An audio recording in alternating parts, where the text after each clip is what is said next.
יש לנו אבא בשמיים, אהבת עולם תמיד יזכור, ויש צדיקים על הארץ, אמונתם רבה כל דור ודור, ויש שמחה טובה בעיניים, והיא עולה באהבה אל השמיים.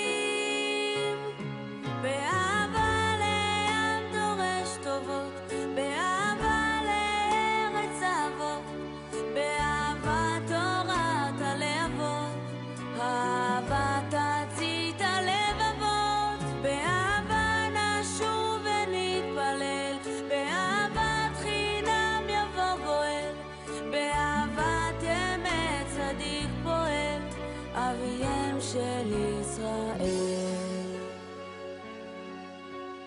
ומרדכי היהודי בכל קצוות עולם יצא שמו, דורש טוב לעמו ודובר שלום לכל זרוע, ויש בשורה טובה ויש ריגוש, ובלבב תקווה כי אין ייאוש. באהבה לעם דורש טובות, באהבה לארץ אבות, באהבה תורת הלהבות, אהבה תצית הלבבות, באהבה נשוב ונתפלל, באהבת חינם יבוא גואל, באהבת אמת צדיק פועל, אביהם של ישראל. Mes chers amis, à l'occasion du Yahrzeit de l'un des plus grands rabbinim de notre génération, en la personne de Rav Mordechai Eliyahu, j'aimerais essayer de me remémorer un petit peu de ce qu'a été ce grand homme, des leçons qu'il nous a laissées, qu'il nous a léguées, et des points principaux à mon avis qui ont fait de lui celui qu'il a été. Vous savez que ce Rav-là, c'était un géant. Il connaissait énormément de Torah. Énormément. C'est un homme qui a travaillé sur lui pendant des années. Durant toute sa vie, il a travaillé sur lui.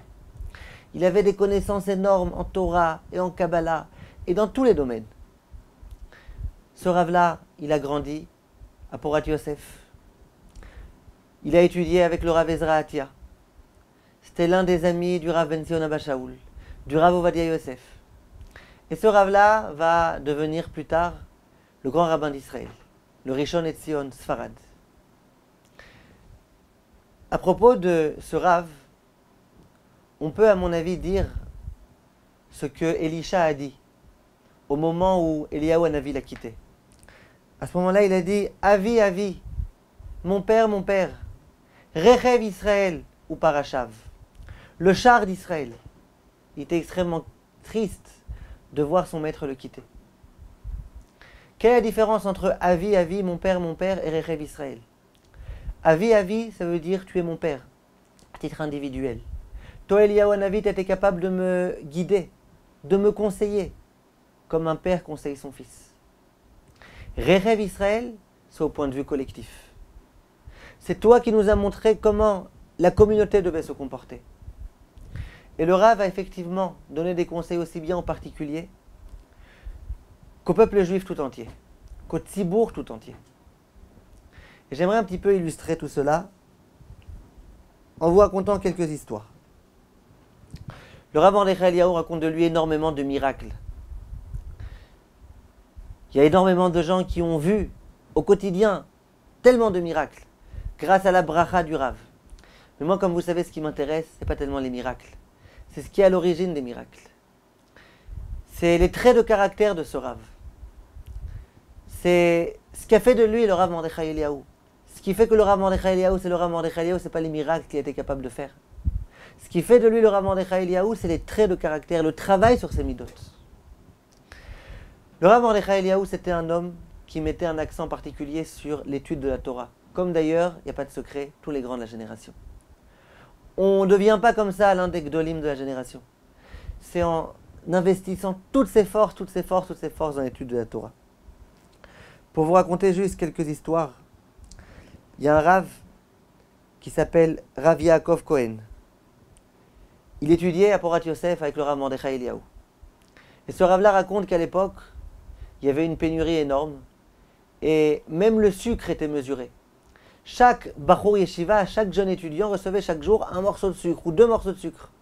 Et puis il devait s'arranger avec ça pour sucrer son thé et son café. Le Rav Mordechai Eliyahu, comme tout un chacun, c'est encore un très jeune étudiant, il recevait lui aussi sa part de morceaux de sucre. Et ce Rav Yaakov Cohen, là, qui était plus jeune que le Rav Mordechai Eliyahu, il dit tous les jours le Rav il prenait le sucre et il me le donnait. Il savait que moi j'aimais bien ça, pour moi c'était une sucrerie, et je le prenais. Il dit un jour j'ai grandi, et j'ai demandé au Rav, je lui dis Rav, je comprends pas. Vous pourtant vous buvez du thé, quelquefois quand vous avez besoin vous buvez du café. Pourquoi vous ne servez pas de sucre? Et le Rav de me répondre, il dit écoute, j'ai remarqué que quand je prends du sucre, après j'ai du mal à me concentrer. Je suis comme ça lourd, j'arrive pas à être complètement réveillé. Je sens que ça a une influence négative sur moi. Et moi je veux pouvoir étudier tranquillement, je veux avoir toute ma tête, toute ma concentration. Raison pour laquelle j'en veux pas de ce sucre. Toi tu es encore jeune, toi tu aimes les sucreries, toi ça te fait pas de mal, alors je préfère te les donner à toi. Il y a un autre Rav de Tel Aviv qui s'appelle le Rav Sherem. Lui il raconte, il dit moi j'étais la Chavota du Rav Mordechai Eliyahu pendant des années. Et ben je peux vous dire, l'étude elle commençait le matin avec le Netzach Hama, on se levait au Netzach Hama et on commençait à étudier. Et on étudiait jusqu'au Tikkun Chatzot du soir. Et pendant toute cette journée d'études, on ne s'interrompait pas.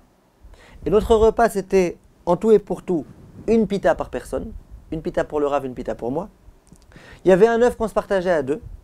Et chacun recevait un leben, vous savez, l'espèce de yaourt israélien. Et voilà, c'est tout ce qu'on mangeait. Et toute la journée, on était complètement dans l'étude de la Torah. Beaucoup plus tard, lorsque le Rav va déjà être connu, lorsque tout le monde va venir taper à sa porte, et bien le Rav, il avait un comportement particulier le jour de Purim. Toute la journée de Purim, la maison était grande ouverte. Toute personne qui voulait rentrer pour voir le Rav, pour lui demander une bracha, pour lui demander un conseil, pour lui poser une question de halakha, chaque personne pouvait rentrer chez lui, durant toute la journée. Il y a des gens qui venaient, qui amenaient des mishlochei manot, il y a des gens qui venaient boire un petit verre. Et le Rav, pendant toute la journée, il avait très peu de temps pour étudier. Dès que, à l'issue de Purim, il y avait la sortie des étoiles, le Rav, immédiatement, il s'empressait de prier vite. Et ensuite, il laissait tous ceux qui étaient au salon, etc. Il allait dans une pièce à part et il commençait à étudier. Et son fils a raconté, je le voyais, qu'est-ce qu'il étudiait à ce moment-là? Il commençait Masechet Psachim. Il écrit que 30 jours avant Pessah, il faut commencer à étudier les sujets de Pessah. Et bien lui, à l'issue de Purim, on rentre déjà dans les 30 jours d'avant Pessah, il commençait à étudier Masechet Psachim. Avec tellement d'assiduité. Une journée durant laquelle il avait eu du mal à étudier, enfin il se mettait à étudier. Il dit un jour, alors que le Rav est rentré dans cette pièce pour étudier Masechet Psachim, il y a un Rav très important qui est arrivé accompagné de tous ses élèves. Le Rav a dit, bon, écoute, il y a un grand Talmid Chacham qui vient, je ne peux pas ne pas le recevoir. Et donc il est venu, et il l'a reçu, et il a bu un petit peu avec lui. Le fils du Rav Mordechai Eliyahu qui était présent là-bas, il a raconté. Il dit, je voyais le Rav comme ça. Moi qui le connaissais, je voyais qu'il était un petit peu stressé. Les autres, ils ne savaient pas, les autres, ils pensaient qu'il était complètement tranquille. Mais moi qui connaissais le Rav, j'ai vu, il était stressé, très très stressé. Et au bout d'une demi-heure, dès qu'il a fini avec ce Rav-là, immédiatement, il a couru dans la pièce où il était, pour pouvoir à nouveau commencer à étudier. Et il me dit, écoute, c'est dommage, c'est vraiment de la perte de temps. Ça y est, Purim c'est fini, maintenant je voulais étudier. Voilà l'assiduité qui a durant toute sa vie été celle du Rav Mordechai Eliyahu. Et qui a fait, c'est pas par hasard, qu'il est devenu un grand Talmid Chacham. Le Rav connaissait énormément de choses. Le Rav David Abouchatzera, le grand Rav David Abouchatzera, le Hadmor, lorsqu'il a dit des propos après la mort du Rav Mordechai Eliyahu, il dit le Rav, moi je me rappelle, alors que le Rav il avait environ 40 ans, il dit on se trouvait dans un Beth Midrash tous, auprès du Rav Azran. Il dit et puis il y avait là-bas des grands Talmidei Chachamim qui au jour d'aujourd'hui sont des Dayanim, dans le Bet Din Agadol, des grands Talmidei Chachamim. Il dit on était tous là. Et puis souvent on avait des questions et on posait au Rav. Et tantôt on lui posait des questions de Choshen Mishpat, tantôt de Orach Chaim, tantôt de Yoredea, tantôt dans tous les sujets possibles et imaginables. Et le Rav y répondait, on avait vraiment l'impression qu'il venait à peine d'étudier cette chose-là. Dit le Rav David Abouchatzera, ça fait aucun doute, que c'était la Shrina qui parlait de la bouche du Rav Mordechai Eliyahu, qu'il avait une aide particulière. On dirait que Kadosh Baruch Hu lui soufflait dans son oreille. Pourquoi? Comment c'est possible à l'âge de 40 ans de connaître tellement bien, tellement de choses, avec une compréhension tellement importante? Ça fait aucun doute qu'il avait une aide particulière de la part d'Akadosh Baruch Hu. évidemment.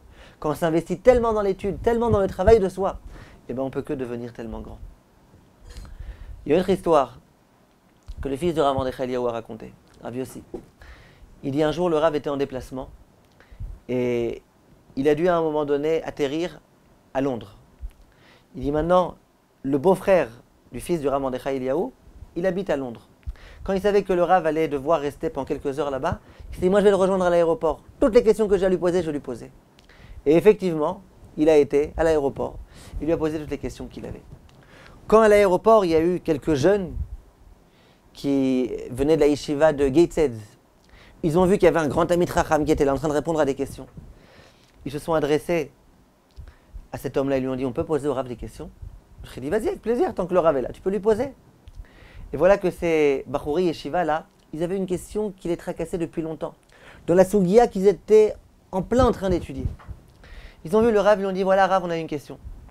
On veut savoir comment ça se fait que dans ma Sechet Ktubot, il y a écrit ça et ça et ça et ça et ça et ça. Alors le Rav, il dit, la question que vous posez, c'est le Pnei Yoshua qui la pose, l'un des grands commentateurs. Alors ils disent, on sait Rav que c'est le Pnei Yoshua, mais on n'arrive pas à comprendre la réponse. Et le Rav, comme ça, sur place, sans même ouvrir un livre, regardez, je vais vous expliquer. Le Pnei Yoshua, il explique qu'en vertu de ce qui est écrit dans tel Tosfot, et dans telle chose, et le Maharsha, et machin, etc., voilà comment on peut expliquer. En un instant, il aura tout expliqué. Et les élèves ont compris de façon prodigieuse. Ensuite, les élèves ont été voir cet homme-là. Ils lui ont dit, dites-moi, le Rav, il est en train d'étudier en ce moment, c'est Sechet Ktuvot, la Sodaf-là. On avait l'impression qu'il était en plein dedans. L'autre a dit, non, pas du tout. Le Rav, il est complètement présent à toutes les Sugiot. C'est ça un vrai Talmid Chacham. C'est ça un grand Talmid Chacham de cette dimension-là. Le Rav, il investissait pas simplement tout son être dans l'étude de la Torah. Pour lui, la tfila, c'était quelque chose de particulier. Moi, je peux vous dire, j'ai pendant de nombreuses années prié avec le Rav, tous les matins quasiment, au Netz Hachama. Pour le Rav, c'était inimaginable de prier en dehors du Netz Hachama. Tous les jours, il priait au Netz Hachama.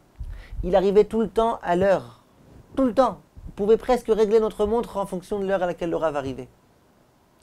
Tous les jours, il arrivait, il mettait cette filine et il priait. Il priait avec beaucoup de dvekut. On sentait comme ça qu'il était connecté à Kadosh Baruch Hu. Et jusqu'au dernier jour, alors qu'il était gravement malade, alors qu'il était très faible, il se levait au Netz, et alors qu'il était très très faible, il n'arrivait même plus à parler. Au Netz, il faisait un effort pour prier. Le Rav Mordechai Eliyahu, si ça vous étonne, l'histoire raconte, je l'ai entendu aussi à nouveau de son fils qui était présent, au moment où il y avait la guerre du Golfe, à un moment donné, il se trouvait au Beth Knesset le vendredi soir. Tout le monde était dans le Beth Knesset, Kiryat Moshe et Rehov Raines. Et voilà qu'à un moment donné, il y a une sirène qui retentit. Il faut aller se cacher dans les refuges. À ce moment-là, le Chazan était là, tout le monde était là, paniqué, on ne savait pas quoi faire, c'était en plein milieu de la tfila, en plein milieu du Shemona Esrei. Ils se sont dit, nous on fait ce que le Rav fait. Le Rav c'était vraiment l'exemple, c'était un grand, tout le monde faisait ce que le Rav faisait, ça dérangeait personne. Le Rav il continue à prier comme ça, il se balançait, il continue à prier. Alors ils disent, si le Rav il prie, nous aussi on prie. C'est pas grave, on va pas au refuge. Si le Rav il va pas, nous on va pas. Et tout le monde continue à prier comme ça. Le Rav finit cette tfila, maintenant vous imaginez bien que la sirène était terminée. Et puis le Chazan continue, il prie avec les mêmes airs que d'habitude, il prend tout son temps. Et à la fin de la tfila, le Rav rentre chez lui à la maison, bien évidemment tous ses élèves qui sont autour de lui. Et le Rav il dit, c'est bizarre là, il n'y a personne dans la rue aujourd'hui, pourquoi les rues sont tellement vides? Alors, tout le monde dit, écoutez, là il y a eu une sirène, il y a quelques minutes, les gens ils se sont... Le Rav dit, quoi, il y a eu une sirène? Il dit, oui, il y a eu une sirène. Il dit, pourquoi on ne m'avait pas prévenu? Il dit, on pensait que vous saviez. Bref, le Rav était tellement concentré dans cette tfila, il ne s'est même pas aperçu qu'il y avait une sirène. Il ne s'est même pas aperçu. Il était dans cette fila. Ça, c'est la grandeur d'un Rav qui prie de cette façon-là. Le Rav, comme je vous ai dit tout à l'heure, ce n'était pas simplement un grand homme. On a compris, un Rav tellement assidu. Un Rav qui prie tellement bien, tellement fort. Mais c'était, comme je vous ai dit aussi, un père. Un père bienveillant à l'égard de ses enfants. Pour vous donner quelques exemples, vous savez, tous les jours, après la tfila, les gens venaient lui poser des questions. Il y avait beaucoup de gens qui venaient uniquement pour lui demander des brachot. Il y a des gens qui venaient de tout Eretz Israël. Ils savaient qu'après la tfila du Netz, on pouvait obtenir une bracha de la part du Rav. Ils écrivaient sur une feuille, voilà, veuillez prier pour la délivrance d'un tel et un tel, pour le complet rétablissement d'un tel et un tel. Bref, tout le monde écrivait. Et le Rav, à chaque fois, une fois qu'il avait fini, il mettait les papiers dans sa poche. Un jour, on est venu le voir et on lui dit, Kvod Harav, pourquoi vous mettez les papiers dans votre poche? Qu'est-ce que vous allez faire avec finalement? Vous avez besoin de ce papier? Et le Rav disait, je vais vous dire. Ici, là, il y a de l'accueil, il y a plein de monde, etc. Alors je prie, c'est vrai que je prie, mais je prie rapidement. Et ensuite, quand je suis à la maison, j'ai tout mon temps. Je peux quelquefois ressortir les papiers et prier avec beaucoup, beaucoup plus de cœur. Dire des télim à ce moment-là et prier, et prier, et prier. Ça, c'est un Rav qui fait attention à tout un chacun. Moi, je me rappelle le matin après le net, il restait assis. Et toutes les personnes qui voulaient, ils pouvaient lui laisser des questions à l'écrit. Et moi, je me faisais un régal tous les matins de lui poser des questions. Maintenant, vous imaginez que les questions que je lui posais, ce n'étaient pas les questions faciles. C'est des questions très compliquées. Les questions faciles, je n'avais pas besoin du Rav. Des questions compliquées, des choses compliquées. Et quelquefois, je voulais avoir son opinion sur des choses dans lesquelles il y a des grandes discussions entre nos maîtres. Et je lui posais des questions dans tous les Chelkei Shulchan Aruch. Quand je posais des questions, ce n'était pas sur une feuille, je mettais une question, je mettais 8 questions, 9 questions. Et il y avait plein d'autres personnes qui posaient des questions. Et le Rav, avec beaucoup de patience, il lisait, il lisait, et il répondait à l'écrit. Et j'ai comme ça plein de réponses du Rav à l'écrit. Le Rav, il écrivait, il répondait, question après question, il lisait.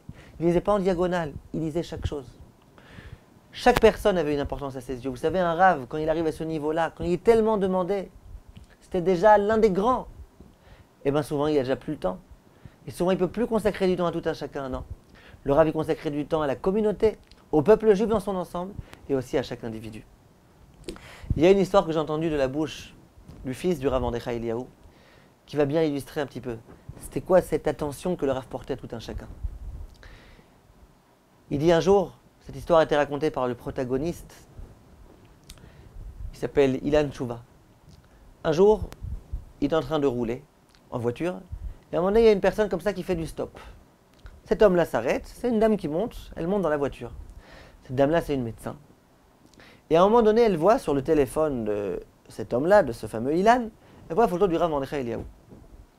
Elle ne peut pas s'empêcher de dire à cet homme-là qui la conduit, vous savez, je lui dois toute ma vie au Rav Mordechai Eliyahu.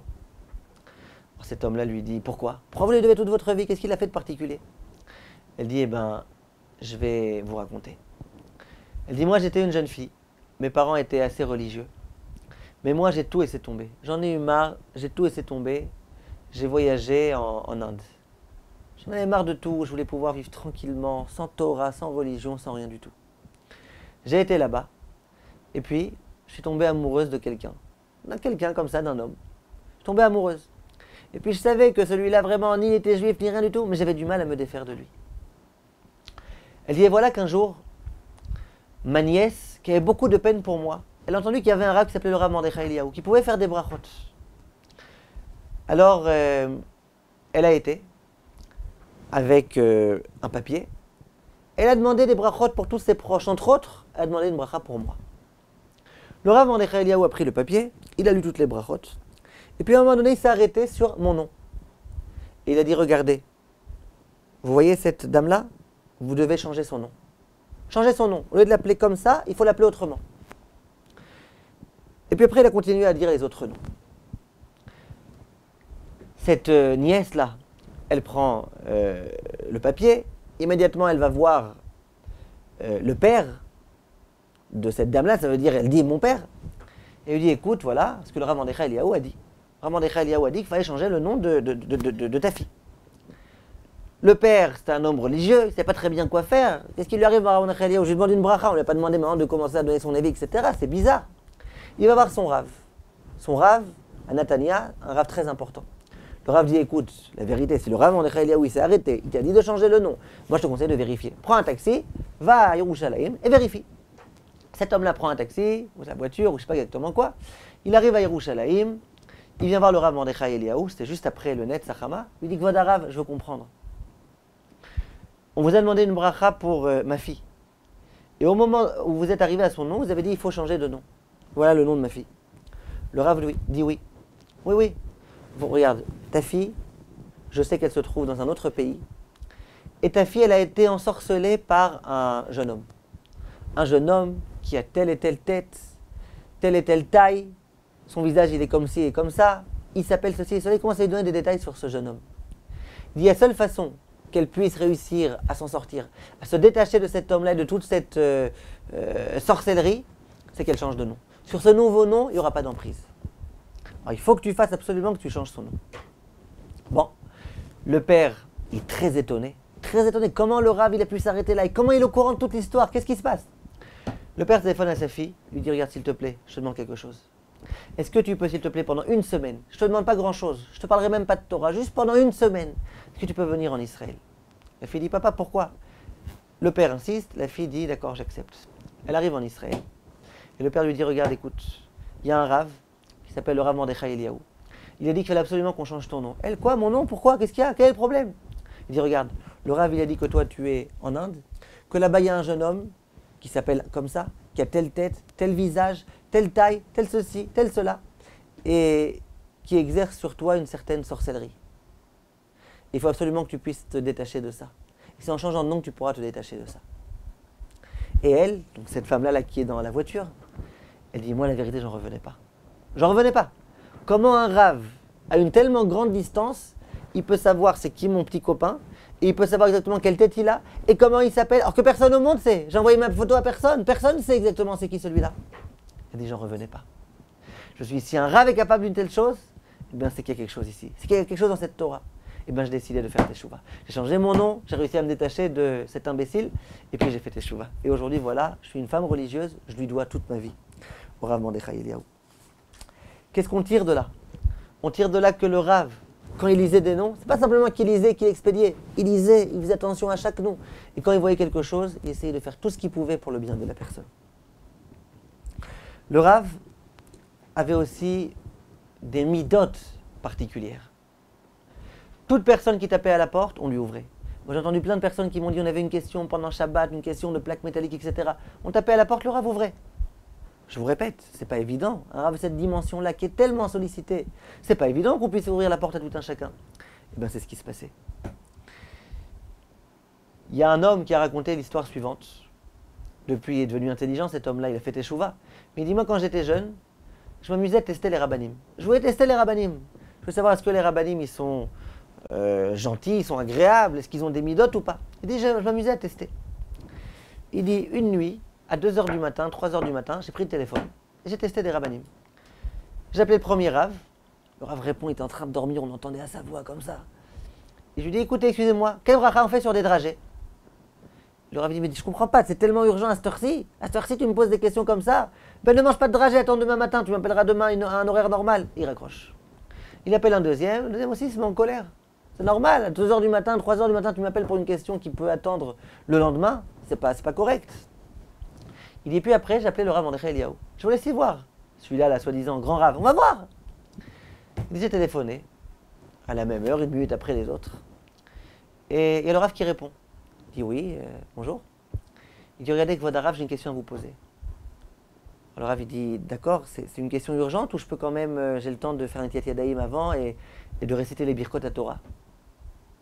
L'autre, il dit, bon d'accord, faites Birkot à Torah et puis après vous me répondrez. Le Rav fait Netiat Yadayim, il fait Birkot à Torah, après il prend le téléphone, il dit je suis désolé, hein, pour te répondre à ta question, il fallait que je puisse être en bonne disposition. Oui, quelle est ta question? L'autre il dit voilà Rav, je voulais savoir quel bracha on fait sur des dragées. Et le Rav, dit cet homme-là, au lieu de se mettre en colère, de me dire tu ne pouvais pas attendre demain, comme ça tu me déranges, je crois que j'ai pas autre chose à faire, il dit je vais t'expliquer. Il y a l'opinion du Chaye Adam, il y a l'opinion du Ben Ishraï. Ça va dépendre de qu'est-ce qui est le plus important pour toi, qu'est-ce qui est en quantité majeure. Bref, il commence à lui faire un exposé. Il y en a qui disent de faire que chez Akol, d'autres que Boré Périès, d'autres qui disent que d'abord tu manges le bonbon, après tu manges l'amande. Bref, il lui fait un long exposé. Il lui dit c'est bon, t'as compris, tu veux que je te réexplique? Avec une tellement grande patience. Il dit là j'ai compris. C'était qui le Rav Mordechai Eliaou. Un homme qui avait une patience particulière. Un homme qui aimait tout un chacun.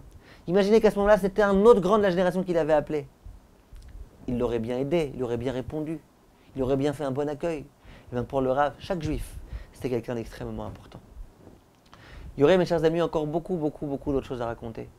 Beaucoup d'autres points importants qui montrent combien le Rav faisait attention à la halakha, combien il tenait à accomplir la halakha dans les moindres détails. On ne peut pas trop s'allonger. J'aimerais en tous les cas que les propos qu'on a dit et que le srout du Rav, le mérite du Rav, nous aide à nous tous, Bezrat Hashem. Tiye nafshot srora bitzror achaim, sruto egen alenu, amen. Kol tout mes chers amis, et merci de votre attention.